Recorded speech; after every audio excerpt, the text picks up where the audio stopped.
Collector बनेगा तब बात करूंगा। यह कहानी बिहार के एक गांव की है जिसमें विजय नाम का लड़का रहा करता था। बचपन से ही पढ़ाई में होशियार विजय अपने मम्मी पापा की आखिरी उम्मीद था। विजय के दादा ने अपने समय में बहुत कर्ज ले लिया था, जिसको चुकाने में पापा की पूरी जिंदगी मजदूरी में निकल गई।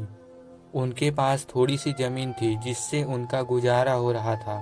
पापा की तबीयत मजदूरी करने से खराब रहती थी, पर पापा विजय को इस बात का एहसास नहीं होने देते थे। विजय को पढ़ाई में इतना होशियार देखकर उसके मम्मी पापा ने हर वह काम किया जिससे वह विजय को पढ़ा पाए। विजय की कॉलेज की पढ़ाई खत्म हो गई थी और वह एक छोटी सी नौकरी करने लगा, जिससे उसका खर्चा निकल जाता और साथ में वह कलेक्टर बनने की तैयारी भी कर रहा था। विजय अपने वक्त का एक मिनट भी फालतू नहीं गुजारता था। विजय ने पूरा समय पढ़ाई और नौकरी में ही लगा दिया। विजय के पापा को यह पता था कि वह कलेक्टर बनना चाहता है, इसलिए घर की हालत बहुत ज़्यादा खराब होने पर भी उन्होंने विजय से कभी इस बात का जिक्र नहीं किया और न उसको अच्छी नौकरी करने के लिए कहा। लगातार 2 साल तक विजय पास नहीं हो पाया। उसके बाद भी उसके पिता ने अपना घर और जमीन गिरवी रखकर विजय को आईएएस की कोचिंग ज्वाइन करवाई और उसकी नौकरी भी छुड़वा दी और केवल पढ़ाई करने को कहा। विजय के पापा हमेशा उससे कहा करते, बेटा खेत और घर दोबारा आ जाएंगे पर कलेक्टर दोबारा नहीं बन सकते। आज पूरे साल पढ़ाई करने के बाद विजय का रिजल्ट आ गया, जिसमें वह अच्छे नंबरों से निकल गया था। आज उसके पिता से ज्यादा कोई खुश नहीं था। ऐसा लग रहा था जैसे विजय का सपना पूरा होने वाला है, पर भगवान को कुछ और ही मंजूर था। विजय का कल इंटरव्यू था और सुबह से उसके पापा की तबीयत खराब थी। विजय के पापा उसकी माँ से बार बार कह रहे थे कि विजय को मत बताना, और उस दिन देर रात उनकी मौत हो गई।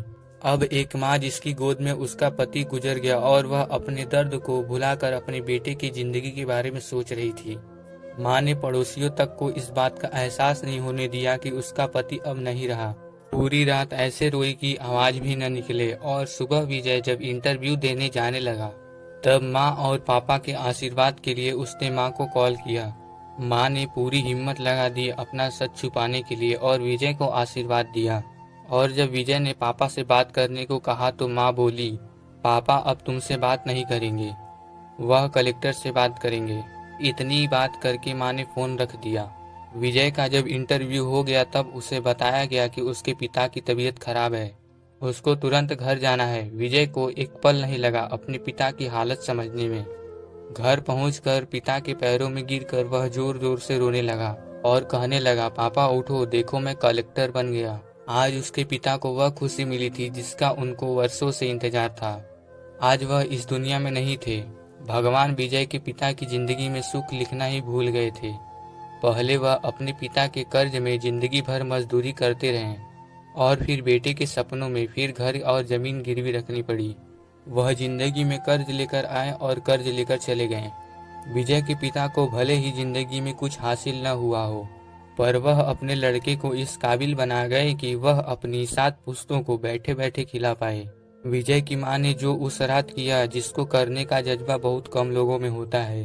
जब विजय कलेक्टर बनकर घर आया तब मां ने विजय से कहा, बेटा आज तुम इतने बड़े बन गए हो कि हजारों गरीबों का भला कर सकते हो। जब भी तुम्हारे सामने कोई गरीब मदद मांगने आए तो अपने पिता और मेरे बारे में सोचना।